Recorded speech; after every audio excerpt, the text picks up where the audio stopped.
ప్రభు యొక్క ఉన్నతమైన కృపను బట్టి ఈ దినము కనెక్ట్ అయినటువంటి సంఘమునకును మాతో ఉన్నటువంటి సంఘమునకు కూడా ప్రభువును మన ప్రియరక్షకుడైన యేసుక్రీస్తు వారి నామమున కృపయు సమాధానమును అనుగ్రహింపబడాలని మనస్ఫూర్తిగా వేడుకుంటూ ఉన్నాను. ప్రియులారా, దేవుడు మన ఎడల చూపిన ఉన్నతమైన కృపను బట్టి ఆయన ఇచ్చినటువంటి ఈ దివ్యమైన వాక్యంలో రోమిలకు రాసిన పత్రికలో ఉన్నటువంటి మన రక్షణ సారాంశంలో మనం ముందుకు సాగుతూ వెళ్తున్నాం. ప్రియమైన వారలారా, మనం ఈ దినము 7వ అధ్యాయంలో ఉన్నటువంటి మిగిలిన భాగమును ధ్యానించుకోవడానికి సిద్ధపడి ఉన్నాము. దయచేసి వింటున్న మీరు కూడా ఏకాగ్రతగా వినవలసిందిగా ప్రభువునందు కోరుతూ ఉన్నాను. పోయిన వారం మనం విన్నటువంటి సారాంశం ఒకవేళ మీరు మనసుకు తెచ్చుకోగలిగితే కొద్ది నిమిషములు పాత విషయములను జ్ఞాపకం చేసి ఈ దినపు మాటలో ముగింపు వరకు తీసుకెళ్లాలని ఆలోచన కలిగి ఉన్నాను.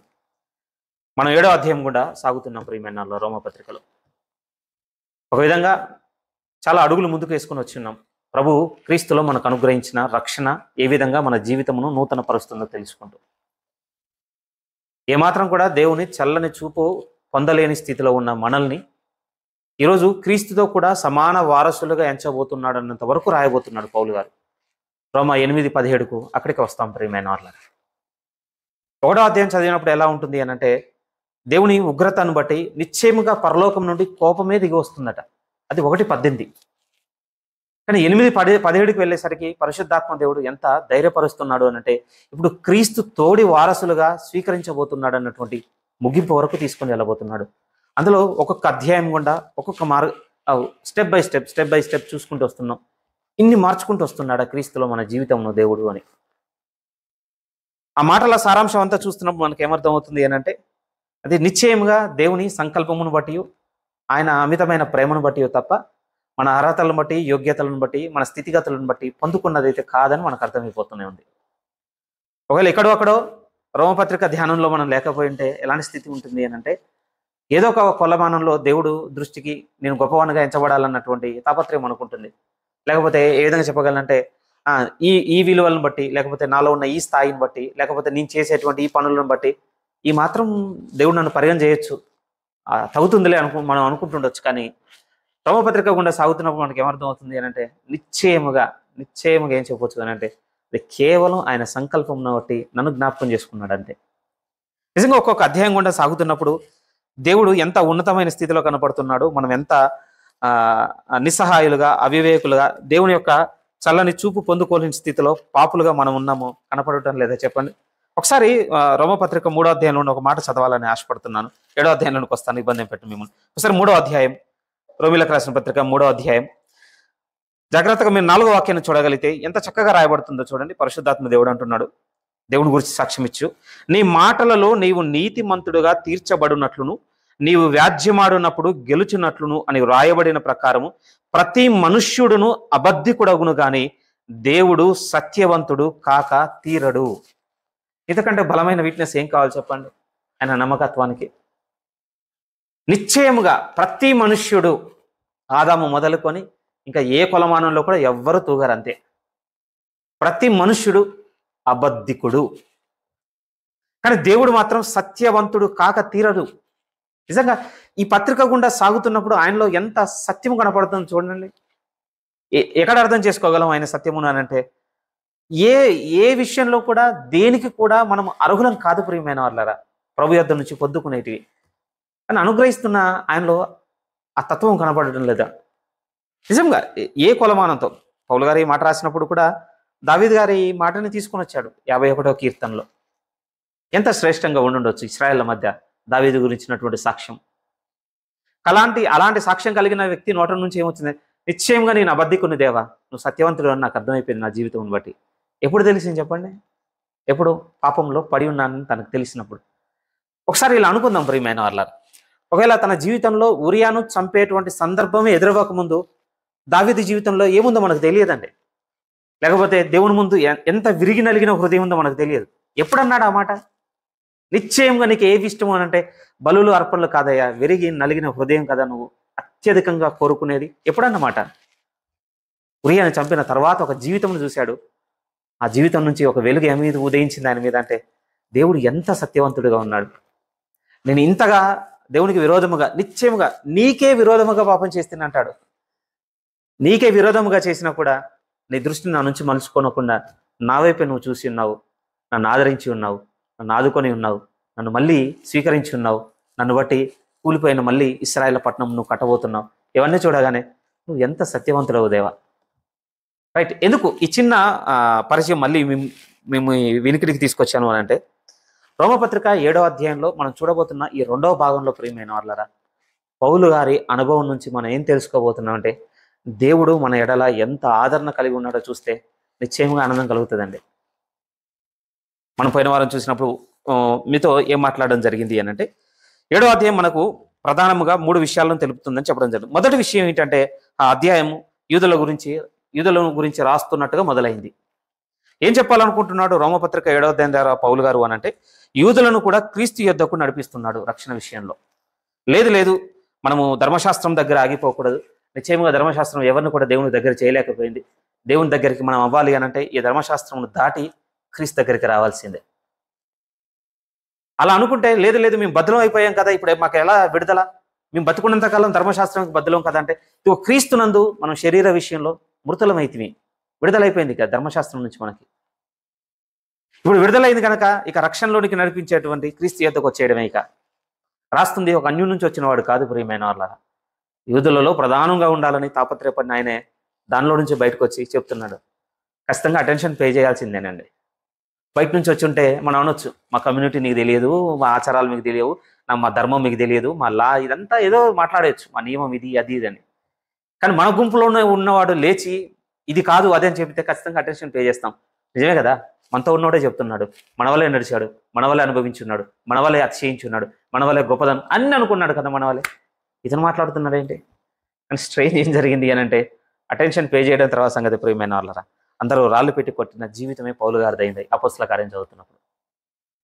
సరే, యూదులు ఏ చోట నిలబడ్డారనేది ఇప్పుడు మనము విమర్శ చేయడానికి మనము ఈ విషయంలో లేం. కానీ ఈ 7వ అధ్యాయంలో పౌలు గారు ఒక యూదుల గురించే కాదు, ఆ తర్వాత తన వ్యక్తిగతమైన అనుభవం రాసుకుంటూ వెళ్ళిపోతూ ఎంత బలంగా తీసుకొస్తున్నాడు అనంటే మన వరకు పట్టుకొచ్చేసాడండి ఆయనలో ఉన్నటువంటి ఒక పోరాటాన్ని.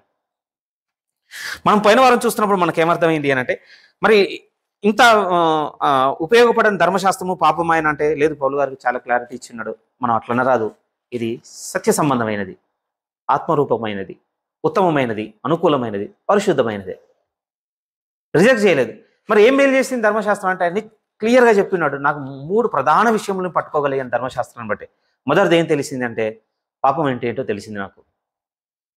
ఒకవేళ ధర్మశాస్త్రం దేవుని ఆజ్ఞ గనక నాకు తెలియకపోయి ఉంటే నేను అందులోనే ఉండేవాడిని. దానికి పౌలు గారు ఎత్తుకున్న మాట ఏమిటి అని అంటే, ఒక విధంగా చాలా బాగా అనిపించిందండి. నాకు ఏ విషయంలో నచ్చిందంటే, ఒక సేవకుడు పౌలు గారి దమస్కు దర్శనంలో పౌలు గారి పరిసైన తత్వం ఉండేనటండి. నువ్వు హింసించుచున్న యేసు అని మనకు ఆ ప్లెయిన్ కాన్వర్జేషన్లో ఎలా ఉంటుంది అని అంటే, ఓకే ఈ చిన్న స్టేట్మెంట్ వినగానే పౌలు గారు టర్న్ అయిపోయారని మనం అనుకుంటుండొచ్చు. కానీ ఒక సేవకుడు ఎంత బాగా రాసి ఉన్నాడంటే, పరిచయాలు అంత ఈజీగా బెండ్ అయ్యేటోళ్ళు కాదట ప్రియమైన వాళ్ళ. ఆ గుడితనంలోనే ఎంత పోరాడాడట అంటే, నేను 10 ఆజ్ఞల విషయంలో 1వది 2వది 3వది 4వది అన్ని మైండ్లో రన్ అవుతున్నాయట ఆయనకి. నేను ఇది నిలబెట్టుకున్నాను. ఇప్పుడు నేను ఈయనకి ఎందుకు బెండ్ అవ్వాలి? ఈయన రక్షకుడని నేను ఎందుకు ఇతను మోకరిల్లాలి? నేను ఎందుకు ఒప్పుకోవాలి? అలా వెంటనే తన మైండ్లో 9, 10వది రాగానే ఇక సరెండర్ అయిపోయాడట. నిజమే కదా, నిజమేనండి. యేసుక్రీస్తు వారు మీట్ అవ్వనంత వరకు 10వ ఆజ్ఞను కూడా నిలబెట్టుకున్నానని అనుకున్నాడండి ఆయన. అనాల్సిందే కదా. కానీ యేసుక్రీస్తు వారిని మీట్ అయిన తర్వాత డిసైడ్ అయిపోయాడు, అవును కదా 10 నెరవేర్చలేదు ఇప్పటి వరకు. కన్ఫెషన్ అండి, ఒప్పుకోలు వచ్చేసింది. పాపి నన్ను తెలుసుకున్నాడు. అందుకోసం చూడండి 9ని వదిలేశాడు. ఎందుకు ఇది ఎత్తుకుంటున్నాడు ఇక్కడ? ఆ సేవకుడు అది పట్టుకున్నాడు. నిజమే, మిగిలిన 10 ఆజ్ఞల్లో మిగిలిన 9 ఏదో ఒకటి తీసుకోవచ్చు కదా. ఎందుకు ఈ ఆజ్ఞ? ఈ 9 ప్రభువు దగ్గర కూడా మనకు ఆ ఉపమానం ఉంది కదా. ఉపమానం కాదు కానీ యవనస్తుడైన ధనవంతుడు వచ్చి మాట్లాడిన అధికారి, ప్రధానమైన ఆజ్ఞలు నేను అన్ని నిలబెట్టుకుంటున్నాను. అందుకోసమే అతను మనసేరికి ప్రభు చేసిన మాట ఏంటంటే, ఆజ్ఞల నుంచి విగ్ చేయలేదు, నీకు కలిగి ఉన్నదంతా అమ్మి ఇప్పుడు నన్ను వెంబడించు. మొదలైపోయింది. పౌలు గారిది కూడా అంతే. ఈ 10లో నేను ఇది నిలబెట్టుకున్నాను. కానీ 9 అయిపోయి 10 దగ్గరికి రాగానే తెలిసిపోయింది, ఆశింపవద్దని దేవుని ఆజ్ఞ నాకు చెప్పకపోయింటే నిశ్చయముగా పాపం అంటే ఏంటో నాకు తెలియకపోను. పాపం అంటే ఏంటో బయటికి వెళ్ళాడైపోయింది. ఈ ధర్మశాస్త్రంతో ఇంకొక 2వ బలమైన విషయాన్ని ఆయన ఏం నేర్చుకున్నాడంటే, నేను దేవుని ఆజ్ఞ నెరవేర్చే విషయంలో నేను చనిపోతున్నాను విషయం అర్థమైపోయిందండి ఆయనకి. మూడోది ఏం నేర్చుకున్నాడంటే దేవుని ఆజ్ఞ ఉంది కనుకనే పాపము ఎంత పాపమైందో నేను తెలుసుకోగలిగి ఉన్నాను. దీనికి ఎగ్జాంపుల్గా చెప్పాలి అని అంటే మనకు బాగా పరిచయం ఉన్న పుస్తకం ప్రియమైన వాళ్ళారు. ఒకప్పుడు చదవకపోతే అసలు తెలియదండి, చదవడం మొదలు పెడితే అర్థమవుతుంది. యాత్రికుని ప్రయాణ పుస్తకం చదవగానే ఆ బుక్ మొదలైనప్పుడు ఈవెన్ మీరు యూట్యూబ్లో కూడా పిక్చర్ ఉంటుంది, చూడడానికి కూడా ట్రై చేయొచ్చు. మొదలైనప్పుడు చిన్నగానే ఉంటుందండి ఆ మూట.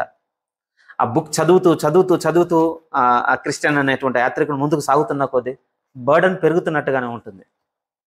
ఆయన అనుభవం కాదు, మన అనుభవం కూడా ప్రియమైన వాళ్ళ. మనం బైబిల్ చదవకుండా దూరంగా ఉన్నాం అనుకోండి, మన పాప పరిమాణం చిన్నగానే అనిపిస్తుందండి. బట్ డైలీ రీడింగ్ అలవాటు చేసుకున్నాం అనుకోండి, ఇక ఇంకొకటి నేను నిందించేది తగ్గిపోతే ప్రియమైన వాళ్ళారు. ఎందుకంటే మన బరువే మనం మోయలేనంతగా ఉందని మనం తెలిసిపోతూనే ఉంటుందండి. ఇది చూడము, అది చూడము, అలా అది మాట్లాడుతున్నాడు, ఇది ఏమి ఉండదు ప్రియమైన వాళ్ళారా. ఎందుకంటే నా బరువే నేను మోయలేక ఇంతగా సతమతం అవుతున్నాను. ఇంకొన్ని కంట్లో ఉన్నటువంటి నలుస్తూ నాకేం పని ఇప్పుడు.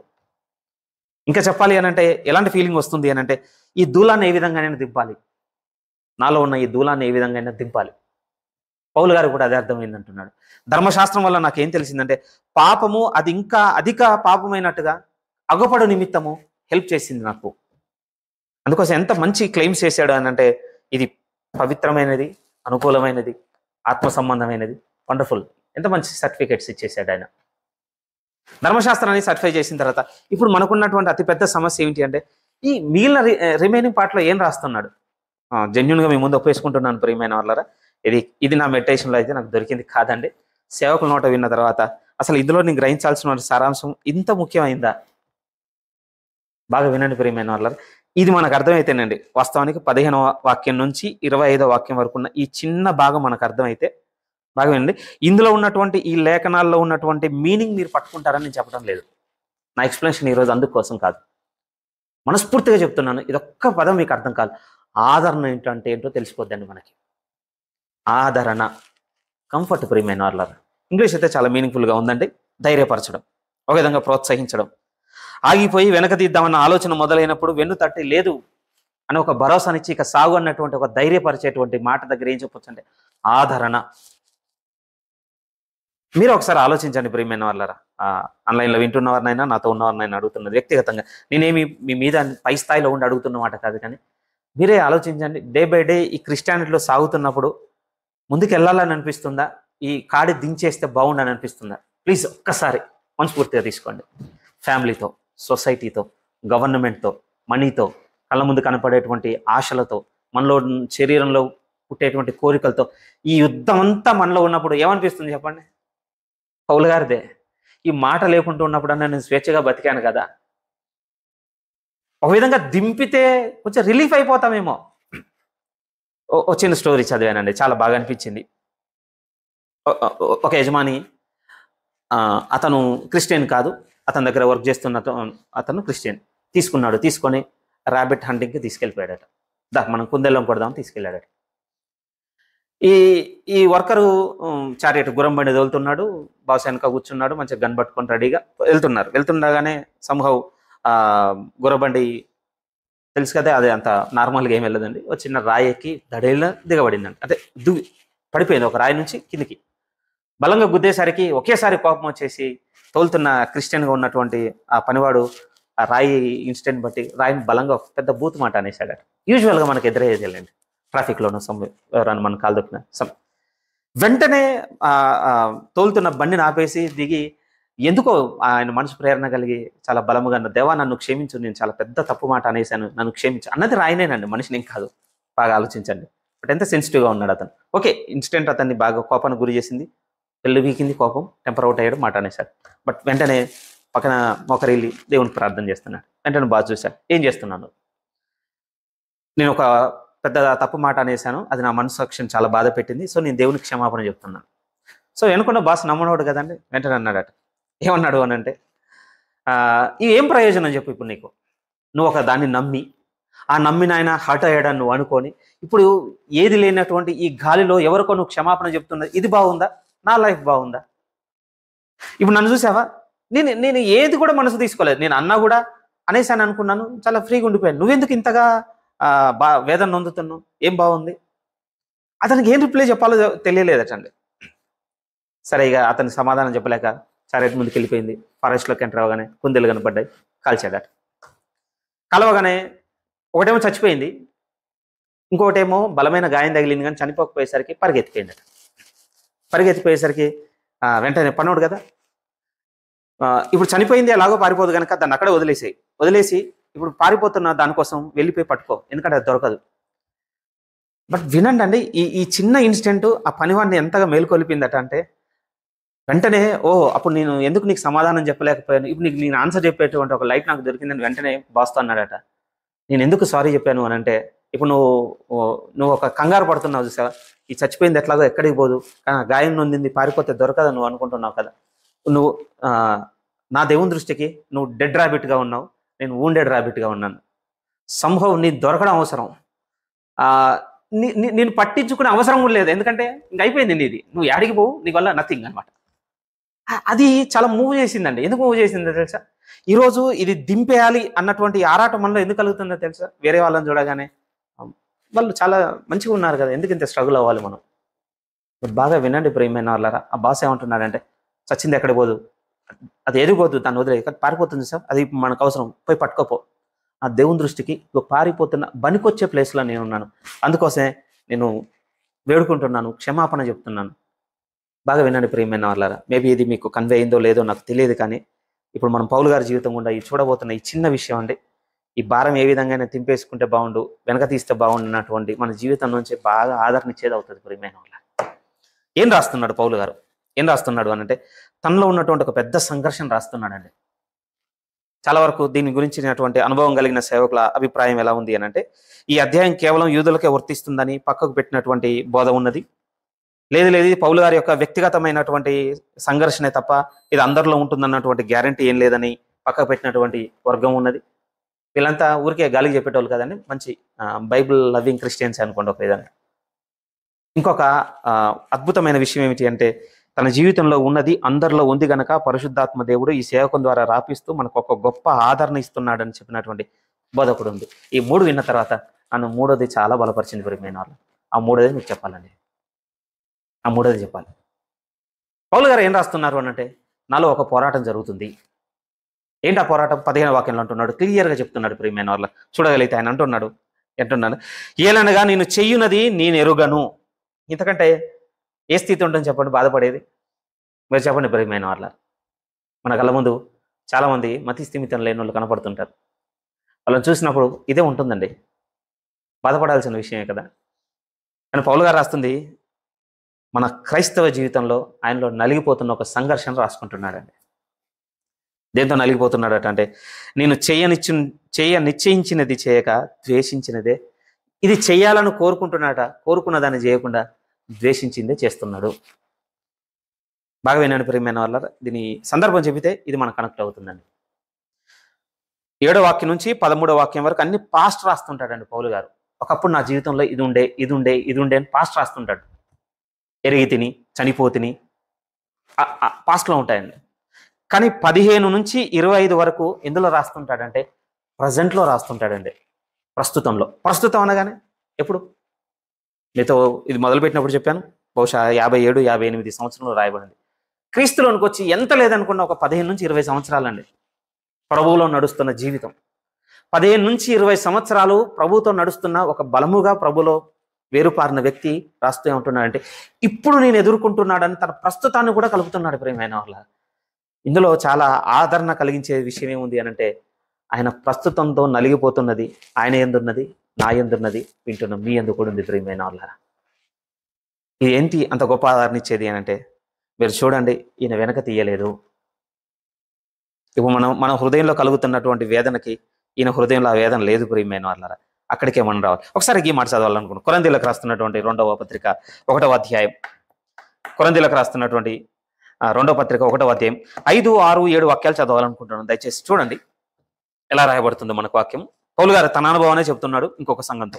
ఆయన ఏమంటున్నాడు అనంటే, కొరింథీయులకు రాస్తున్న 2వ పత్రిక 1వ అధ్యాయం 5 నుంచి, క్రీస్తు యొక్క శ్రమలు మా యందు ఎలాగూ విస్తరించుచున్నవో అలాగే క్రీస్తు ద్వారా ఆదరణయు మాకు విస్తరించుచున్నది. ఆయనకు ఆదరణ దొరుకుతుందటండి క్రీస్తులో. ఓన్లీ బయట నుంచి వచ్చేటువంటి శ్రమల ద్వారా, అంటే శ్రమలకు మాత్రమే కాదు, ఆయనకు ఎదురవుతున్న శ్రమకు కూడా ఆదరణ దొరుకుతుంది. అదే మనం రోమలో చూస్తాం కొద్దిసేపట్లో. కానీ ఇక్కడ ఆ పదాలు ఉన్నాయి కనుక ఇక్కడ తెచ్చాను అంతే. మొత్తం చదువుతున్నాను చూడండి. క్రీస్తు యొక్క శ్రమలు మా యందు ఎలాగో విస్తరించుచున్నావో అలాగే క్రీస్తు ద్వారా ఆదరణయు మాకు విస్తరించుతున్నది. నెక్స్ట్ 6th verse అంటున్నాడు, మేము శ్రమ పొందినను మీ ఆదరణ కొరకు రక్షణ కొరకు పొందుదుము. మేము ఆదరణ పొందినను మీ ఆదరణ కొరకై పొందుదుము. ఈ ఆదరణ మేము కూడా పొందుచున్నట్టి ఆ శ్రమలు ఓపికతో సహించుటకు కార్యసాధకమనై ఉన్నది. మీరు శ్రమలలో ఎలాగూ పాలువారై ఉన్నారో అలాగే ఆదరణలోనూ పాలువారై ఉన్నారని ఎరుగు నిమిత్తం మిమ్మల్ని గూర్చి మా నిరీక్షణ స్థిరమై ఉన్నది.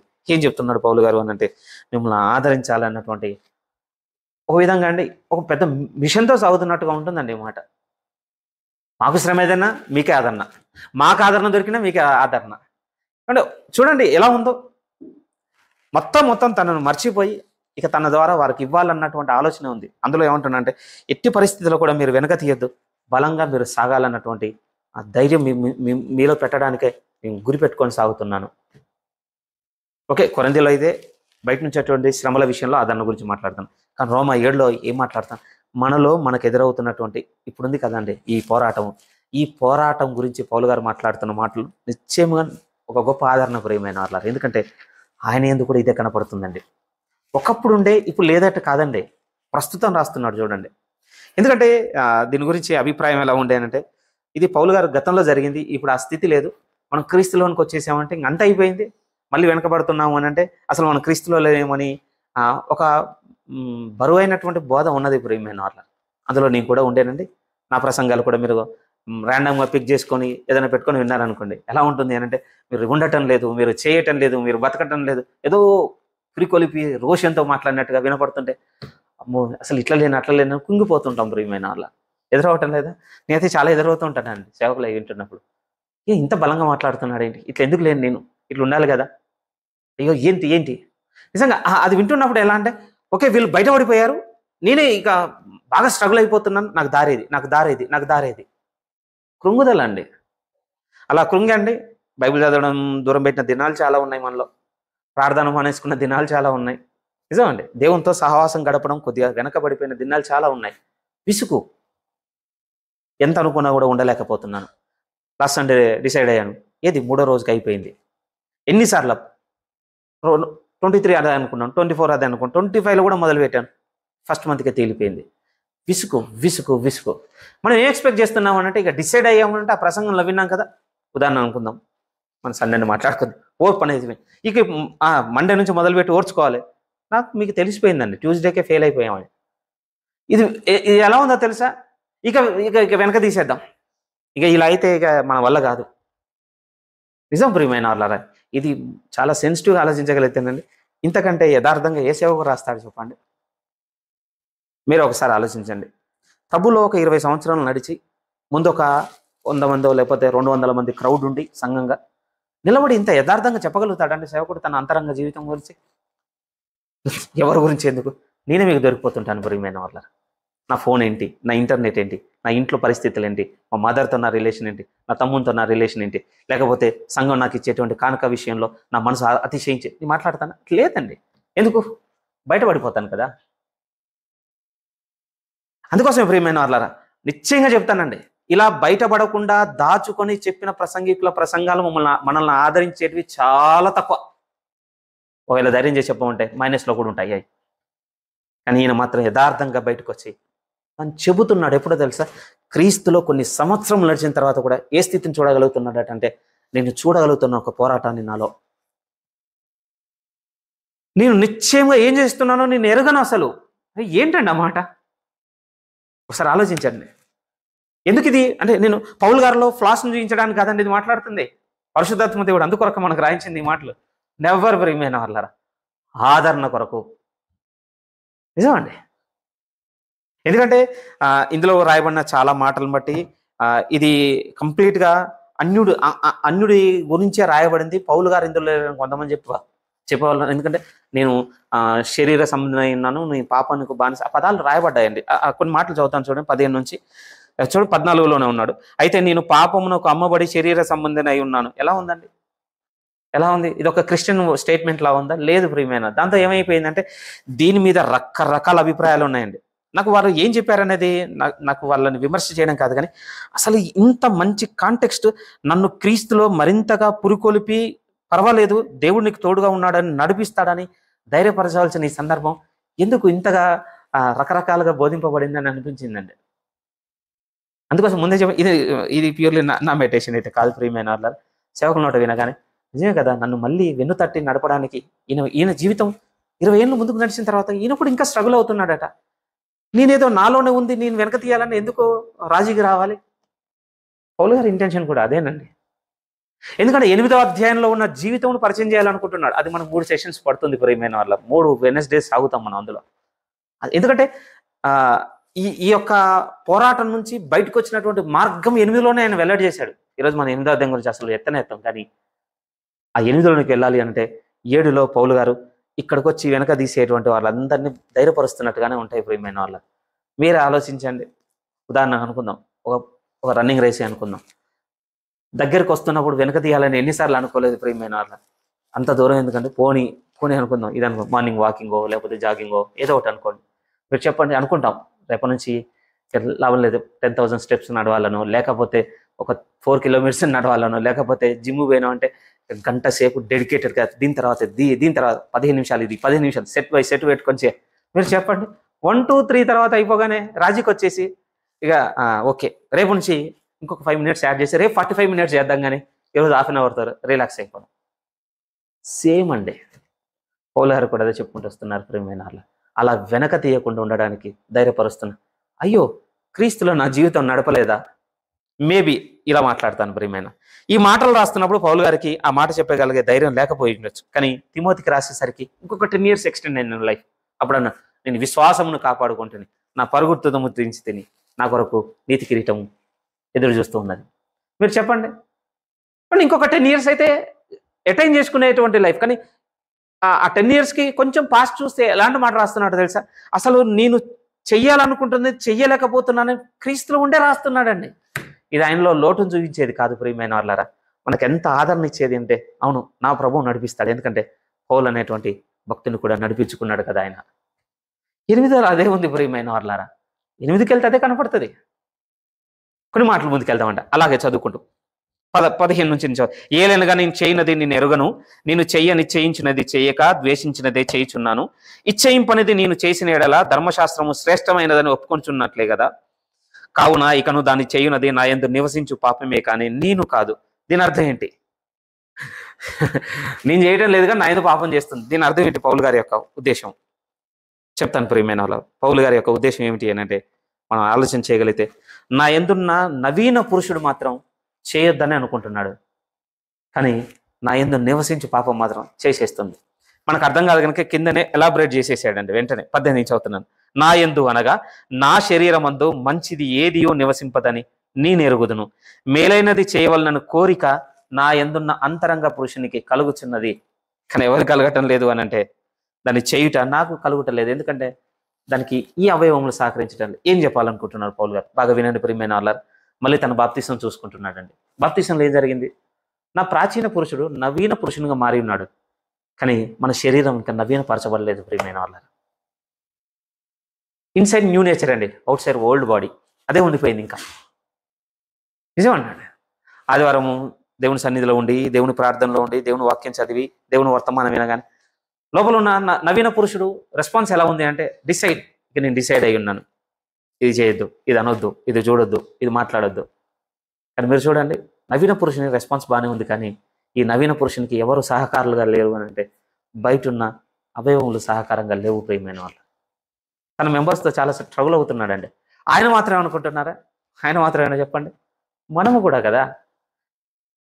మన లెవెల్ గుంజటం లేదు ప్రియమైన వాళ్ళని. పౌలు గారు నేను ఏం చేస్తున్నాను తెలుసు, మనకంటే క్రీస్తులో చాలా ముందే ఉన్నాడు, కానీ ఏముందో తెలుసా, మనలో ఏ పోరాటం అయితే ఉందో అదే పోరాటం ఉంది. కానీ మనం రాజీకి వచ్చినట్టుగా, మనం వెనక తీస్తున్నట్టుగా, మనము స్లో డౌన్ అవుతున్నట్టుగా భక్తి విషయంలో ఆయన స్లో డౌన్ అవటం లేదండి. ఇంకా నోట్లో ఏది పెట్టుకొని సాగుతున్నాడు తెలుసా? ప్రైజెస్ అటండి. నిశ్చయంగా దేవునికి ఇప్పుడు నేను కృతజ్ఞతాస్తుతులు చెల్లించుచున్నాను. మన స్ట్రగుల్లోనే ఉండి అది చెప్పడం ఏంటి ఆశ్చర్యమే. మనలాంటి పోరాటంలోనే ఉండి దేవుని ప్రైజ్ చేయడం ఏంటి? కొంచెం రింగ్ అవుతుండొచ్చు, కానీ దీన్ని చెప్పవద్దుని మీరు ఆలోచించండి. పడిపోయి బలహీనతతో ఒక పాపం చేసి దేవుని ప్రైజ్ చేయడానికి మనం నోరు కట్టుకుంటున్నాం ప్రియమైన వాళ్ళు. ఏం అర్హవుతుంది పెదాలకి? దాని అర్థం పాపం చేస్తూ కూడా ప్రైజ్ చేయమని నేను అసలు అన్నాను. కానీ మీరు ఆలోచించండి, ఏదో ఒక గురి, ఆయన సాగుతున్న ఆ మార్గంలో ఒక ఒక టన్నల్లో ఎండ్ ఆఫ్ ద లైట్ అంటుంటారు కదా, అది కనపడితేనే కదా, ఆయన చూడగలుగుతుంటేనే కదా ఇది చేయగలిగేది. ఈ ఈ ఈ పోరాటం నాలో ఉన్న నిశ్చయమని నేను దేవుని ప్రైజ్ చేయగలుగుతున్నాను. ఎందుకంటే ఈ పోరాటం నుంచి ఆయన విడిపించగలడు. ఎన్నిసార్లు అనిపించుండొచ్చండి మనకలా, మనం పాపంలో పడినప్పుడు.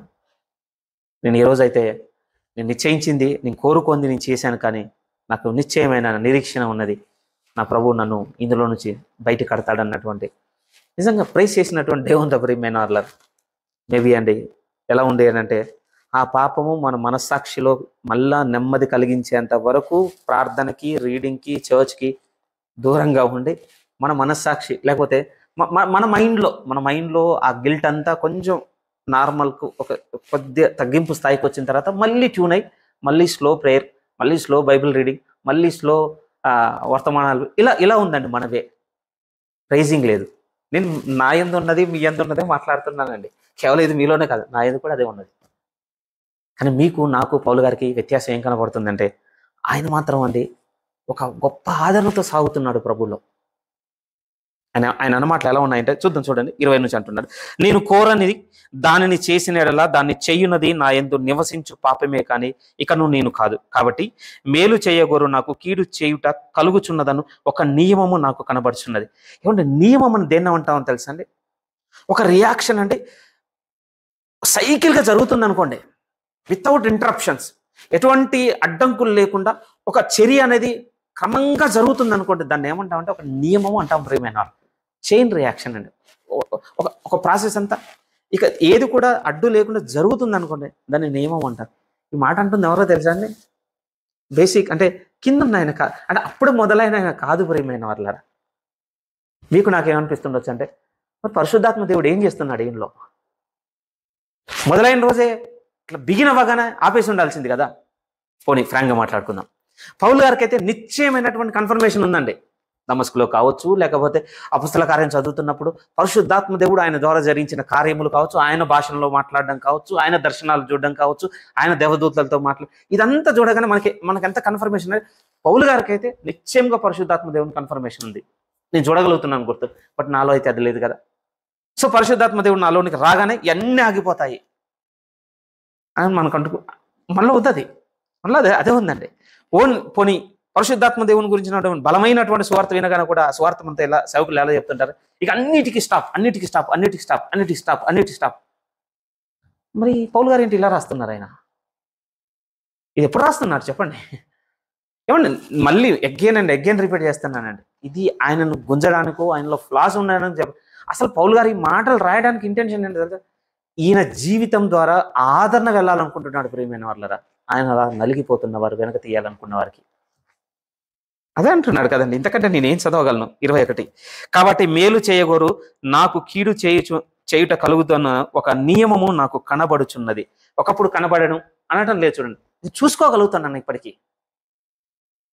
అదే ఇంటరప్షన్ లేకుండా అదే జరుగుతుంది. అదే ఇది ఈయనకై ఉండే, ఆ తర్వాత క్రిస్టియన్లో ఉన్నటువంటి భక్తులకు లేదనడానికి లేదండి. పూర్వపు పరిశుద్ధుల పిలువబడిన సెయింట్ అగస్టిన్ గారు, ఆయన కూడా తన బయోగ్రఫీలో అదే రాసుకున్నాడట ప్రియమైన వాళ్ళ. తన క్రిస్టియన్ లైఫ్లో ఆయన విట్నెస్ ఇచ్చింది. నేనేం చదవలేదండి, సేవకుల నోట విని విట్నెస్ చేస్తుంది. కొన్ని లూథర్ గారి గురించి కూడా ఇక్కడ అక్కడ మీరు పొడిగా విని ఉండొచ్చు. ఆయన కూడా పాపం విషయంలో స్పృహ కోల్పోయేంతగా తప్పు చేసిన ప్రతిసారి కుర్రాడ దెబ్బలు కొట్టుకునేవాడటండి. ఫెయింట్ అయిపోయాడట లిటరల్గా. మళ్ళీ ఆయనతో ఉన్న మిగిలిన సహోదరులు వచ్చి తీసుకొని వెళ్ళి మళ్ళీ ఆయనను వచ్చి రివైవ్ చేసేంతగా ఫెయింట్, అంటే స్పృహ కోల్పోయేంతగా తనను తాను శిక్షించుకునేవాడట. ఎప్పుడు చెప్పండి? క్రీస్తులో సాగుతున్న జీవితమును బట్టే. ఒకవేళ మీరు ఓపిక చేసుకొని వెతుకోగలిగితే జాన్ వెస్లీ గారు అయినా కావచ్చు, ఆయన స్టాన్ వెస్లీ గారు, వాళ్ళ విషయాలు చదివిన, సేవకుల నోట విన్న, వాళ్ళు చెప్పిన అనుభవాలు ఇవేనండి. ఎట్ ఎనీ కాస్ట్, సిక్నెస్, అది వర్షమా లేకపోతే జర్నీయా, ఎన్ననవసరం ఉదయం ఎర్లీ మార్నింగ్ 4 o'clock లేసి గంట సేపు గోజాడుకునేవాడు. ఈ దినమంతా నిన్ను చేసినటువంటి అపరాధములు చేయకుండా నన్ను దయచేసి పెట్టు, మళ్ళీ నన్ను కాపాడు, నన్ను నిలబెట్టు. ఈ సంఘర్షణ అంతా ఏం నేర్పిస్తుంది మనకి? పౌలు గారు సాగిన మార్గంలోనే పూర్వ భక్తులు సాగినారు. కానీ మీరు చూడండి, ఈరోజు వారిని ప్రభువులో చూడగలుగుతున్నామంటే ఎందుకు ప్రియమైన వాళ్ళరా? ఎందుకనంటే దేవుడు వాళ్ళని నడిపించి ఉన్నాడండి తుదమట్టుకు, వెనక తీయించలేదు. ఈరోజు మనలో ఆ ఆదరణ దొరకాలంటే ఈ మాటలు తెలియాలండి. వీళ్ళు ఇలా సాగినా కూడా దేవుడు నిలబెట్టి ఉన్నాడు అన్నటువంటి ఆదరణ మనకు దొరికితేనే మన జీవితంలో కూడా ఒక వెలుగు కనబడుతుంది ప్రియమైన వాళ్ళారా. నిశ్చయముగా పౌలు గారు అదే, ఒక నియమము నా యందు కలదు. ఎందుకంటే ఇంకా ఈ పాత శరీరం చావలేదండి. రైట్, మనకేమనిపిస్తుంది అని అంటే క్రీస్తులోనికి వచ్చేస్తే అన్నీ అయిపోవాలి కదా, ఒకసారి మొత్తం సెట్ అయిపోవాలి కదంటే, ఒకసారి ఇలా ఆలోచించి చూడండి ప్రియమైన వాళ్ళ. ఒకసారి అనుకుందాం, ఒకవేళ యేసుక్రీస్తులోనికి రాగానే మొత్తం పాప సంబంధమైన మొత్తం ఇక ఆగిపోతాయి, ఫుల్ స్టాప్ అని అనుకుంటే, ఒకవేళ అదే మనం బిలీవ్ చేస్తేనండి, జస్ట్ ఇమాజిన్ కొద్ది రోజుల తర్వాత మళ్ళీ మనం పాపంలో పడ్డాం అనుకోండి, మొత్తం క్రిస్టియానిటీ రాంగ్ అంటాం తెలుసా మనం. నా స్టేట్మెంట్ మీకు అర్థం కావాలి ప్రియమైన. ఇప్పుడు క్రీస్తులోనికి వచ్చేసాను, నా ప్రాచీన స్వభావం సిలువ వేయబడింది, ఇప్పుడు మొత్తం నేను నూతన పరచబడి విన్నాను, ఇక పాపం చేయడం అనేది ఇక ఉండదు అని మనం ఒకవేళ బిలీవ్ చేస్తే అనుకుందాం, ఒకవేళ మంచిగానే ఉంది వినడానికి, బిలీవ్ చేస్తేనండి కొద్ది రోజులు ముందుకెళ్ళిన తర్వాత మళ్ళీ మనం పాపంలో పడ్డాం అనుకోండి, అసలు క్రిస్టియానిటీ మొత్తం ఎర్రర్ అయిపోద్దండి. దయచేసి ఆ మాట వినాలి. మొత్తం తప్పైపోద్ది ప్రియమైన వాళ్ళ. ఎందుకనంటే క్రీస్తులోనికి వచ్చిన తర్వాత మన జీవితంలో ఎదురైంది మనకు ఒక బలమైన సాక్ష్యం ఇచ్చింది. ఏమిటి అనంటే మళ్ళీ పడిపోయిన జీవితం మనం చూసి ఉన్నాం. మరి అలా అయితే దీని నుంచి విడుదల లేదా? విడుదల నిశ్చయముగా ఉన్నది. 8వ అధ్యాయం. ఎందుకు ఈ మాట అంటాం? 25 అదే కదా. 25లో ఏమన్నాడు తెలుసా? మన ప్రభువైన యేసుక్రీస్తు ద్వారా దేవునికి కృతజ్ఞతాస్తుతులు చెల్లించుచున్నాను. క్రీస్తు ద్వారా దేవునికి కృతజ్ఞతాస్తుతులు ఎందుకు అనంటే, అందువలన నేను మనసు విషయంలో నేను దైవ నియమమునకును, క్రీస్తు విషయం శరీర విషయంలో పాప నియమమునకును దాసుడనై ఉంటిని అనటం లేదండి. చూడండి ప్రియమైన, నేను ఉన్నాను అని అర్థం. ఓకే, పౌలు గారు కూడా రెండింటిని బ్యాలెన్స్ చేస్తున్నాం, 2 పడవలో ప్రయాణం చేస్తున్నా, అది చూడొద్దు ప్రియమైన వాళ్ళారు. ఇక్కడ మనం ఇది లైసెన్స్ కోసం చెప్పడం లేదండి, క్రీస్తులో సాగాల్సిన జీవితమునకు ఆదరణ కోసం మాట్లాడుతున్న మాటలు ఇవి. ఉదాహరణకు అనుకుందామండి, బాగా సిక్నెస్ పోలిక చాలా వియర్డ్గా అంటే పొంతం లేనిగా ఉండొచ్చేమో, కానీ ఎంత ఆలోచించినా దీని తప్ప నాకు ఇంకోటి చెప్పడం రావట్లేదు. వంచగచ్చులో కూడా మన సహోదరునితో బైక్ మీద వస్తున్నప్పుడు ఆయన అదే చెప్తున్నాను అన్న, లిటరల్గా నాకు చాలాసార్లు అనిపిస్తుంటుంది, మన క్రిస్టియన్ లైఫ్ ఈక్వల్ టు మన శరీరంలో మెడిసిన్కి రోగాలకు ఉండేటువంటి పోరాటం ఈక్వల్గా అనిపిస్తుంటుందని నాకు మనం షేర్ చేసుకుంటున్నా. చాలా బాగా అనిపించిందండి. ఎవరో కాదు పొట్టయ్య అన్న చెప్తా ఉండే, సేమ్ ఆల్మోస్ట్ క్రిస్టియన్ లైఫ్ ఉన్నట్టే ఉంటుందన్న. అదే పోరాటం, మన స్ట్రెంత్ సరిపోక మనం సిక్నెస్ రాగానే మెడిసిన్ తీసుకోవాలి. మెడిసిన్ ఏం చేస్తుందంటే మన బలాన్ని బూస్టప్ చేస్తుంది, అప్పుడు మనలో ఉన్నటువంటి వాటితో పోరాడుతుంది. సేమ్ థింగ్ అన్న, మన జీవితంలో ఎదురయ్యేటువంటి శోధనలు, ఈ దురాశలు, మన శక్తి సరిపోదు, అప్పుడు మనకు నిశ్చయంగా దేవుని సహాయం కావాలి, మనం దేవుని అడుగుతుంటాం, ఆయన బలాన్ని ఇవ్వాలి, పోరాడాలి. ఇదే నాకు చాలాసార్లు నా మెడిసిన్కి వెళ్ళిపోయి గుర్తొస్తుంటుంది. దాన్ని మనసులో పెట్టుకొని చెప్తుంది. ఉదాహరణకు అనుకోండి, మనకు అనారోగ్యం వచ్చింది, మన ఎక్స్పెక్టేషన్ ఎలా ఉంటుంది అని అంటే, బాగా వినండి ప్రియమైన, హాస్పిటల్కి వెళ్ళగానే తగ్గాలని ఉంటుందండి. జస్ట్ ఇన్ కేస్ హాస్పిటల్లో కాలు పెట్టగానే తగ్గింది అనుకోండి, ఏమంటాం చెప్పండి? ఏమంటాం? హాస్పిటల్ మంచి ట్రీట్మెంట్ చేసిందని అనం ప్రియమైన వాళ్ళారా. సంభవం నా బలము ఏదో కానీ తగ్గించేసింది. ఎందుకు? దానికి ఒక కోర్స్ పెట్టి, దానికి ఒక టైం పెట్టి, ఈ పీరియడ్ గ్రాడ్యువల్గా స్లో బై స్లో ఒక టైం వరకు తీసుకొని ఎందుకు క్యూర్ అనేది ఉండాలి అనుకుందాం. జస్ట్ అడుగు పెట్టగానే అండి, హాస్పిటల్ అడుగు పెట్టగానే మొత్తం రోగం అంతా పోయి చాలా హెల్తీగా ఫిట్గా బయటకు వస్తున్నాం అనుకోండి. మీరు చెప్పండి, బయటికి వెళ్ళి చెప్తాం ఈ హాస్పిటల్ గురించి, చాలా వండర్ఫుల్ అండి, నేను ఇట్లా అడుగు పెట్టినో లేదా వెంటనే తగ్గిపోయింది అంటావా?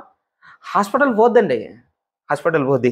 ఏదో మిరాకిల్, దానికి మన బలం అంటాం, మన శక్తి అంటాం, సంహవ్ ప్రియమైన వాళ్ళ. ఎందుకు నేను ఈ మాట అంటున్నానంటే, ఆల్మోస్ట్ అండి ఈరోజు మనం ఎక్స్పెక్ట్ చేస్తున్నటువంటి ఒక విజయకరమైనటువంటి జీవితం కూడా ఇలానే కోరుకుంటున్నాం. ఈరోజు అనుకున్నాను అంటే ఆపేయాలనుకుంటాం. అలా ఆపేస్తేనంటే ఇది దేవుని కృప వలన ఆపాను అనుకుంటాం, మన విల్ పవర్ అంటామండి. నిశ్చయంగా చెప్తున్నాను మీతో ఈ మాట, నిశ్చయముగా. ఉదాహరణగా ఉందాం, ఆదివారం కోపం గురించి వినగానే కోపాన్ని మానేద్దామని డిసైడ్ అయ్యాం.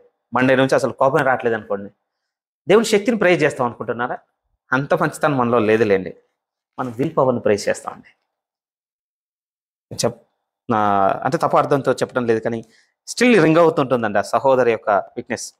చాలా రోజుల తర్వాత మాట్లాడడం జరిగింది ఒక సహోదరితో. ఆ సహోదరి చెప్తుంది, తమ్ముడు నేను అనుకున్నాను తమ్ముడు, ఆల్మోస్ట్ ఇప్పుడు 1.5 సంవత్సరం నుంచి ఇంతవరకు నేను కోపలేదు. వినడానికి బాగుందండి, అని చెప్తున్నప్పుడు బాగాలేదు ప్రియమైన వాళ్ళ సాక్ష్యం. మేము సహోదరిని తప్పనటం లేదు, ఆ సాక్ష్యంలో లోపం ఉంది, నేను ఏదో పై స్థాయిలో ఉండి నెట్పికింగ్ చేస్తున్నాను నేను అనటం లేదు. కానీ నేను అనుకున్నాను కనుక సంవత్సరంన్నర నుంచి ఉండటం లేదు. ఎవరిని ప్రైజ్ చేస్తున్నాం?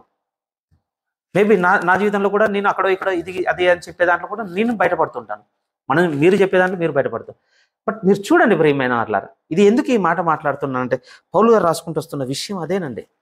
నేను ఇంకా నా ఎంత ఆ నియమమును చూసుకోగలుగుతున్నాను. దాని అర్థం డే 1లో ఉన్నంతే చూడడం లేదు ఆయన. అది మాత్రం నిశ్చయంగా చెప్పగలను. అంత షూర్గా ఎట్లా చెప్తావు? నువ్వు కలవలేదుగా పౌలు గారిని అంటే, నా లైఫ్లో నేను చూసుకోగలుగుతాను, మీ లైఫ్లో మీరు చూసుకోవడం లేదా?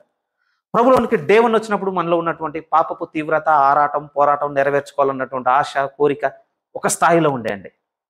కానీ ఇప్పుడు నెమ్మదిగా చూస్తే కొన్ని కొన్ని గ్రాడ్యువల్గా కొన్నిటిని అసహించుకుంటున్నాం. కొన్ని మన మనసు ప్రేరేపింపబడిన స్లోగా ఇది పక్కకు పెడుతున్నాం. కొన్ని చేయొద్దు అనుకున్నాం. అన్నీ అనటం లేదు, కొన్ని అయితే గ్రాడ్యువల్గా స్టెప్ బై స్టెప్ ఎక్కడం లేదా? మన యందు కూడా నియమము పోరాడుతుంది ప్రియమైన వారలారా.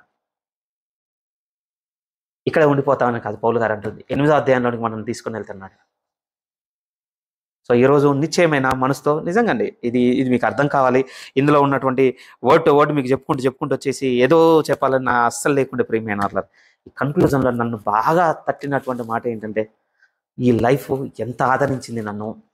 ఎందుకంటే నేను ఏదైతే స్ట్రగుల్ అవుతున్నానో అచీవ్ చేసిన అచీవర్లో కూడా అదే ఉందా?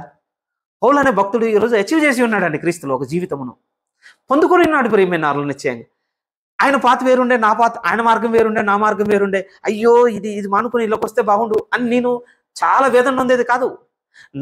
నా జీవితము దేవుడు ఏ విధంగానైతే నడిపిస్తున్నాడో, ఒకనాడు వెళ్ళినటువంటి పౌలు యొక్క అడుగు జాడలు అవే. ఇంకా కొంచెం వెనక్కి వెళితే భక్తులందరూ అడుగు జాడలు అవే. ఇలా చెప్పొచ్చేమో ఆనందంతో. నిజమే ప్రియమైన, ఆయన మనవలే శోధింపబడినను, ఆయన మనవంటి అనుభవం కలిగినాడు అనగానే నిజమే. ఒకసారి ఇది మెడిటేట్ చేస్తున్నప్పుడు నాకు చాలా రోజులు అయిందండి. సడన్గా ఎందుకు వచ్చిందో తెలియదు. ఈ మార్నింగ్ ఎర్లీ మార్నింగ్ కూర్చొని మెడిటేట్ చేస్తున్నప్పుడు ఎక్కడ లేదు ఆ మాట. ఆయన ఆ పాత్రను తాగనన్న దగ్గర ఆ మాట ఉన్నది, రక్తము కారింది చెమటగా. నిజంగా దాన్ని హెబ్రీ పత్రికలు రాసినప్పుడు ఇంకా మనం పాపంతో పోరాడుటలో రక్తము కారణంతగా ఇంకా మనం చేయలేదు ఆ ప్రయత్నం. అది పౌలు గారు రాశారా ఇంకొక రాశారా నాకు తెలియదు, ఎందుకంటే దాని రైటర్ వీళ్ళు అన్నటువంటి డిస్కషన్ ఉంది కనుక. బట్ పరిశుద్ధాత్మ దేవుడు అయితే నిశ్చయంగా దేవుని మనసులో ఉన్న మాట అనేది చెప్తున్నాడు. ఒకసారి ఆలోచించండి. యేసుక్రీస్తు వారు కూడా నా చిత్తం నెరవేర్చాలి, దేవుని చిత్తం నెరవేర్చాలి. ఈరోజు మనం స్ట్రగుల్ అవుతున్న దగ్గర ఆయన చూసి ఉండొచ్చు కదా. రేపు మనం అందరం రక్తం కారేంతగా పోరాడతామా ఆయన చూసి ఉండొచ్చు అండి. పోరాడలేమని చూసి ఉండొచ్చు కదా, నిశ్చయంగా చూసుంటాడు. ఎందుకంటే నేనే ఇది నెరవేర్చే విషయంలో నా రక్తము చెమటగా కారేంతగా నేను తీసుకోవాల్సి వస్తుంది ఇక్కడ. రేపు ఈ మార్గంలోనికి ఇక వీరందరూ వస్తారు. వీరందరూ కూడా పాపంతో పోరాడే విషయంలో ఇక్కడ దాకా రావాల్సిందే. రాగలరా? రాలేరని చూసి ఉన్నాడు కనుక ఆదరిస్తున్నాడు ప్రియమైన వారలారా. ఒకవేళ పౌలు గారిని కూడా చూసి ఉండొచ్చు ఆయన నిశ్చయంగా. ఎండింగ్ నుంచి లాస్ట్ వరకు చూసి ఉన్నాడు నిశ్చయంగా. రేపు అతను రియలైజ్ అవుతాడు. నాతో 20 ఏళ్ళు నడిచిన అనుభవంలో కూడా ఏం రియలైజ్ అవుతాడంటే, అయ్యో నేను చేయున్నది నేను ఎరగను, మేలు చేయవలనన్న ఆశ నాకున్నది, కానీ దాన్ని చేయటం నాకు కలుగుటలేదు. నా శరీరంలో ఒక నియమం ఉన్నట్టుగా నేను చూసుకోగలుగుతున్నాను. నేను మనసు విషయంలో ఏమో దైవ నియమముకును, శరీర విషయంలో ఏమో పాప నియమముకు నేను దాసుడునై ఉన్నాను. ఇది చూసుకుంటాడు అతను. కానీ అతను ఎందుకు నేను పెట్టిన పరిశుద్ధాత్మతో అతను నిశ్చయంగా నేను ధైర్యపరుస్తాను. అతనికి ఒక మార్గాన్ని చూపిస్తాను బయటకు వచ్చేది. అది ఆయన వరకే కాదు ప్రియమైన వారలారా, ఎంతమందితో రాయించవచ్చు ఉండొచ్చు అండి ఆయన. లేకపోతే ఈ అధ్యాయాన్ని ఇంకెక్కడైనా రాయించి ఉండొచ్చు. లేకపోతే దేవుడు ఈ అధ్యాయం రాసినా కూడా దీన్ని చేర్చకుండా వేరే పత్రికలు పౌలు గారు చాలా ఉండొచ్చు అండి. కేవలం 14 అనుకుంటున్నారు, బోల్డ్ అని రాసి ఉండొచ్చు ఆయన. బట్ అన్నింటిని హైడ్ చేసినట్టుగా చేసి ఉండొచ్చు. బట్ ఎందుకు పిక్ చేసుకోవాలి ఈ కాంటెక్స్ట్ ఆయన? పరిశుద్ధాత్మ దేవుడు ఇది నిశ్చయంగా రోమా సందర్భంలో చేర్చాలని ఎందుకు అనుకుని ఉండాలి? నేను చెప్పగలను బలంగా. ఈరోజు వింటున్న నా దాకా మీ దాకా రావాలి. దీన్ని చదువుకునే వారి వరకు వెళ్ళాలి, వారు చూడగలగాలి. ఇది గొప్ప ఆదరణ కలిగినటువంటి సారాంశం ప్రియమైన వల్ల. ఏంటి ఆదరణ? ఇలా ఇడవబడుతున్న ఈ భక్తునికి 8లో విజయం దొరికింది. ఈరోజు సంఘమైన వింటున్న మీ హృదయానికి నేను తీసుకురావాలనుకున్నది 2 విషయాలు ప్రియమైన వాళ్ళరా. మొదటి విషయం ఏంటంటే, పౌలు గారు క్రీస్తులో నడిచిన మార్గంలోనే మనము నడుస్తున్నాం. ఇది మొదటి విషయం. పౌలు గారు క్రీస్తు కొరకు నడిచిన మార్గంలోనే మనము నడుస్తున్నాం. రెండో విషయం ఏంటంటే, ఆ నడిచిన పౌలు గారిని బట్టి మనం తీసుకుందాం గొప్ప ఆదరణ. ఏంటి అని అంటే, ఈయన తుదమట్టుకు నడిపించాడు ప్రియమైన వాళ్ళరా. విట్నెస్గా మనం ఒకసారి చూద్దాం లేదు ఆ వాక్యాన్ని కూడా. తిమోతికి రాసిన 2వ పత్రిక చదవాలి కదా. ఎందుకంటే ముగింపు విజయగాథలు గొప్ప విప్రియమైన వాళ్ళ ఎప్పటికైనా. తిమోతికి రాసిన 2వ పత్రిక 4వ అధ్యాయం 7-8 వాక్యాలు. ఎందుకంటే మనం చదివిన రోమ 7లో కూడా పోరాటం ఉంది కనుక ఇక్కడ పట్టుకొచ్చాను. 7-8 మంచి పోరాటము పోరాడి తిని. మన పోరాటం కాదండి ఆయనది. ఓకే, ఒప్పుకున్నాడు, తను చేసినవన్నీ చెప్పుకుంటున్నాడు, నల్లగొట్టుకుంటున్నాడు, వేదన నొందుతున్నాడు. కానీ దీన్ని బట్టి వెనక తీయటం లేదు. మన చోటు అదైంది. వెనక్కి వెళ్ళి చూస్తే తెలియటం లేదా? ఎన్ని ఎదురైనా, ఎంత అవమానం వచ్చినా, ఎంతగా విరోధంగా నడుచుకున్నా మేము మాత్రం ప్రభు సన్నిధిని నేను వదలనని సాగుతున్నట్టుగానే ఉన్నామా? లేకపోతే ఓకే అనుకుందాం, ఫ్రాంక్గా చెప్తున్నాను, ఒక ఇష్యూ రైజ్ అయింది, నేను చాలా డీఫేమ్ అయ్యాను, నా గురించి ఇప్పుడు ఉన్న ఈ గుసలన్నీ ఆగిపోయి స్లో డౌన్ అయిన తర్వాత అప్పుడు మళ్ళీ ఎంటర్ అవుతాను. చేయలేదా? చేసావని నేను ఇప్పుడు చేసి ఉన్నాను. ఆ పని ఎందుకు దాచుకుందాం, మొహం చూపించుకోలేకపోతే.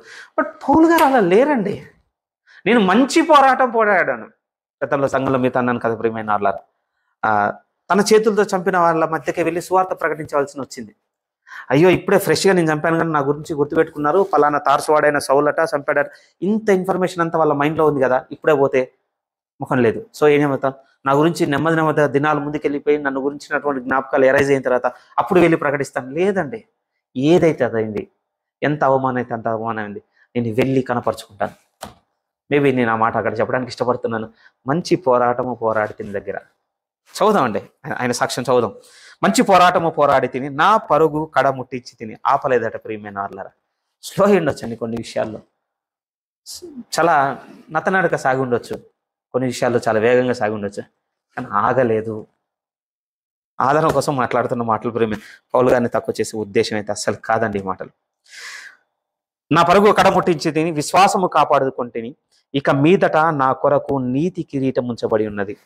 రోమ 8 నుంచి చూడగలుగుతున్నాడండి, అంతే కదా. అందుకోసమే ప్రియమైన వాళ్ళ అలాంటి పరిస్థితిలో కూడా ఈ జీవితంను దేవుడు అంగీకరిస్తాడన్నమాట అన్నా మీతో.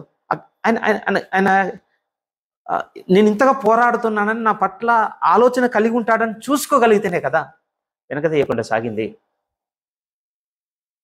నిజమే ప్రియమైన వాళ్ళ ఇలాంటి టైంలో ఓన్లీ న్యూ టెస్ట్మెంట్లోనే ఉన్నారు ఇలాంటి వీరులు అనుకోవడానికి లేదండి. నాకు ఇప్పటికీ వండర్ అనిపిస్తుంది, అసలు ఏ విధంగా చేయగలిగారు దావీదు అని. ఏంటి అంటే